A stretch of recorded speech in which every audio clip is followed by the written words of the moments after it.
Good evening, everybody. Rob here. Just got back from my leave of absence for the past 7 weeks, so glad to be back and glad to be here. Kind of happy to get back right into this. A lot of fun out of this, doing these little video blogs, and gets a lot of practice for actually real world briefing and weather reporting. So thank you for the opportunity. I guess I could say with that. Basically, though, good evening, everybody out in Okinawa. I know you're having a rough night out there, so hopefully you all stay safe. But a lot of stuff going on actually out here in the Western Pacific, specifically Okinawa. Though we have 08 whiskey. I'm going to use the nomenclatures for all these storms, by the way. The names I'm kind of butchering. You have 09 whiskey in the Taiwan Strait and 07 whiskey. Actually, we'll tell you the name for that one though. That is Lion's Rock. So take that, Atlantic. You got names like Earl and Frank and stuff like that out there. We got Lion's Rock. So, but basically, let's get right into this storm though. 08 whiskey over in Okinawa. We're gonna zoom right in on this one. Okay, looking a little closer with the system, 08 whiskey is moving out to the northwest. Current winds per GTWC warnings right around 90 gusting below 10 knots, but this is going to build over the next 12 hours up to approximately gusting up to 125 knots. Now the good thing though, I seen max winds for Kadena Air Base actually seen around 30 knots, so it looks like they were largely spared. Only tropical depression, almost weak tropical storm force winds out of that area. Typhoon winds are really mainly on the northern end of the island, right where all the strongest winds are. Actually, I'll show you that where it made landfall on this radar picture here. Radar from JMA, Japan Meteorological Agency. And one of the frames are missing here, so just bear with me on that. There it is. So the storm made landfall on the northern end of the island. A very well-defined eye wall right in here. So the storm is very well developed and definitely some strong winds associated right in the eye wall. Now, Okinawa is not completely out of the threat area just yet, though. We still have some strong rain bands right in the good outflow areas down to the southeastern part of the system here. And these rain bands, definitely some strong thunderstorms in there, and a chance of a tornado, especially where you see these red areas. Same thing back in the States. Typhoons are no different. So you can see these reds right in here. You got some fast-moving weak tornadoes in there. Excuse me. I haven't done this in a while, everybody, so you got to kind of bear with me on this one. Some fast-moving weak tornadoes in there, and it's definitely something close to watch for you guys in Okinawa. So hopefully by morning, though, this whole system has passed. We can get some reports and see how you guys fared down in that area. I'm going to look out a long range here with 08 whiskey. This storm's still going to continue to move out to the northwest. Max out right around 105, gusting up to 130 knots. 0106 Zulu. I'm going to use Zulu, by the way, because everybody all over the world knows what time that is. Advice using Japan Standard Time. So this storm's going to basically intensify right around this area, then start to recurve as it hits a trough coming out of China, kind of digging down. It's going to move that storm out to the northeast after recurvature, making landfall just north of Seoul.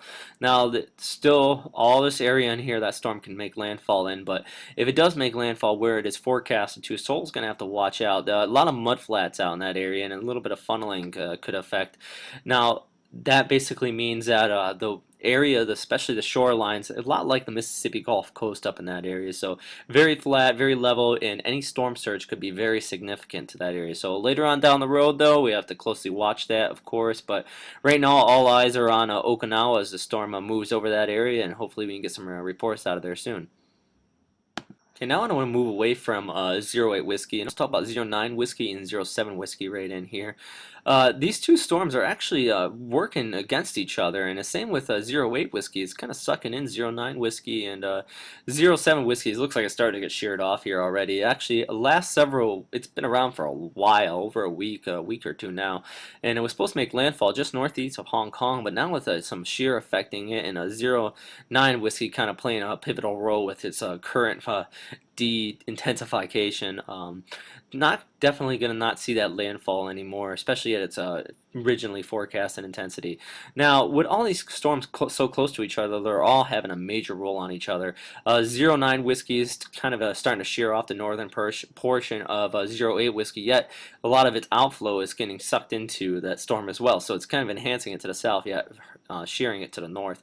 And same thing with 07 whiskey down here. That storm's definitely shearing it off to the north as well. So overall, all these storms are having a pivotal role, and basically that's what's showing you. You can have one very strong tropical system, but when two get really close to each other, it's definitely going to keep their intensities down, basically because they're feeding off of each other. Same thing with back in states, you have supercells kind of forming out there. You ever notice a supercell is not going to form up with other storms around it most of the time? It's going to suck in all the moisture, so kind of have too much going on out here, and a lot going on. It's widespread over a wide area, but the good news is, though, we're not going to have any significant strong storms out of these three areas. So one thing we do have to watch, though, is a couple invest areas out here. One near Guam and another one out here right around 170. You kind of see a quick blow up there. Definitely got to watch these two areas as these systems start to move off to the northwest and eventually the northeast and dissipating. This area right here in Guam is actually got a lot of convection in it, so we're going to have to closely watch that. JTWC has actually got a poor area out on it. It means a poor chance of development, yet it's higher than nothing, so something just to watch, everybody. But basically today, though, all eyes are on Kadena.